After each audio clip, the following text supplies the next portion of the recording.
Look at us, coming from different places, different backgrounds, different cultures, and we're all here today because we share a common interest. We've made a connection, and most often than not, we may have made new friends, and you all could have done that just by smiling before you said hello. That's how powerful your smile is. I, for one, love to smile. Smiling is my natural look. You will see that on my face all the time. But I wanted to know what the world thought of my smile. How do they interpret it? What did it mean to them? And I did some research, and I found some of the craziest facts about how people view smiling. So I'm going to share that with you today. For one, the United States is known to have a pro-smiling culture. We promote smiling. We see smiling as a sign of respect for the other individual. It's a sign of politeness. We're friendly. Come talk to us. It's how we show ourselves to strangers.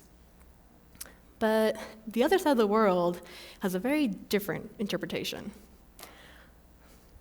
Who can guess which country in this world is to be known as the happiest country in the world? Anybody? I heard Denmark. Anything else? Yes, sir. Italy. It's Switzerland.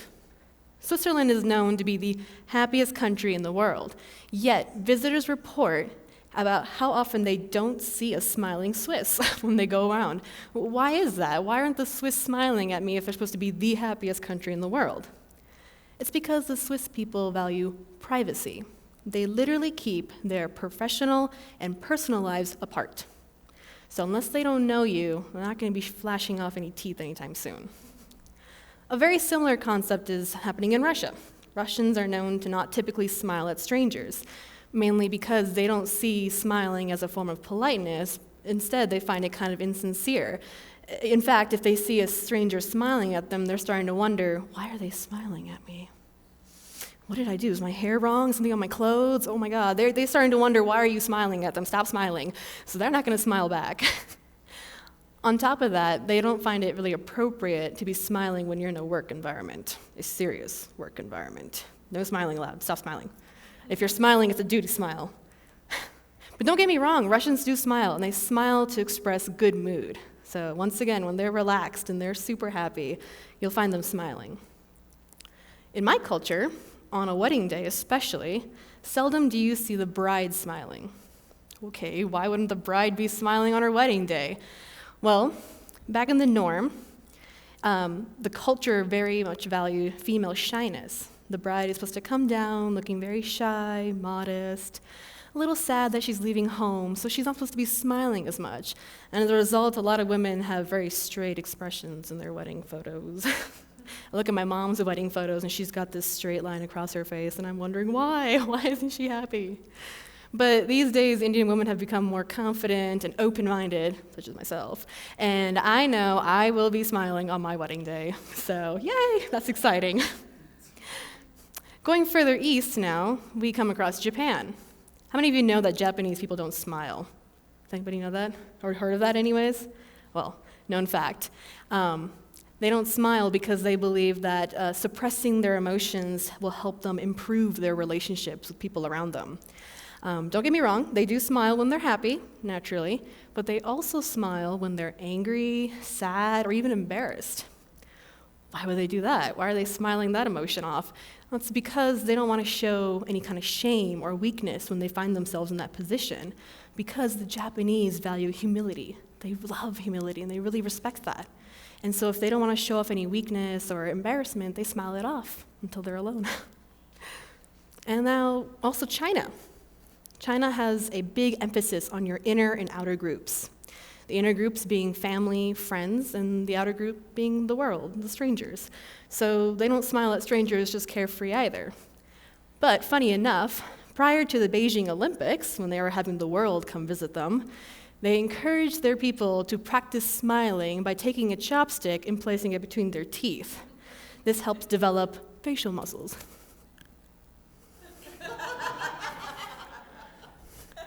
Welcome to China.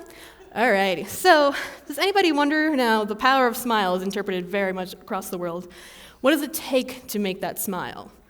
Well, in our face, we have a set of muscles called the zygomatic. It lies right in our cheeks. And those muscles are connected to our zygomatic bone, also known as the cheekbone. There's the zygomatic major, which is in the middle, and the zygomatic minor, which is up here. These muscles are known to pull back on the corner of your lips, which result in a smile.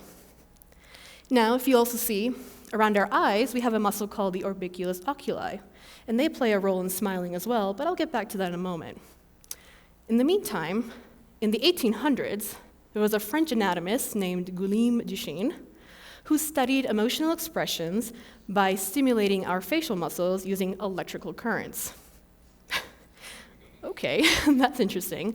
What he noted was that the zygomatic major, this muscle here, can be willed into action, which result in a smile, but only the sweet emotions of our soul can result in a genuine smile. Okay, what does he mean by a genuine smile? Well, let's find out right now. So go ahead and look at your neighbor and give him a smile. Give him your best smile. A lot of you have now willed your zygomatic major into action. And now you find this funny and you feel your eyes contracting, and there you go, a genuine smile. Psychologists call this the Duchenne smile. It is an indicator of pure enjoyment. It is the genuine smile. Okay, so now we know what powers our smile. Does anybody want to take a guess as to how many muscles it takes to smile? Anybody? I heard some numbers. Who wants to shout out some numbers? 6 muscles? Okay. 20 muscles? All right. Look at that range over there. Oh my gosh. Some say it takes more to smile than to frown, and some say it takes more to frown than smile. Well, the truth is, we'll never really know. I mean, I've heard of numbers of 17, 26, 43 muscles just to smile, but we'll never know. But we can get an estimate, because we know that muscles work in pairs, right? So let's say you run into your old boss in the grocery store, and you give your awkward little smile that you would. When you make that small smile, you're using 5 pairs of muscles, 2 at the corner of the lips and 3 in the upper lip here. That's 10 total muscles, so you're pretty close there. But now if we were to do the opposite and we were to lower the corner of our lips and pout a little, we've used 3 pairs, 1 in the corners each, and then 1 in the lower lip. That's 6.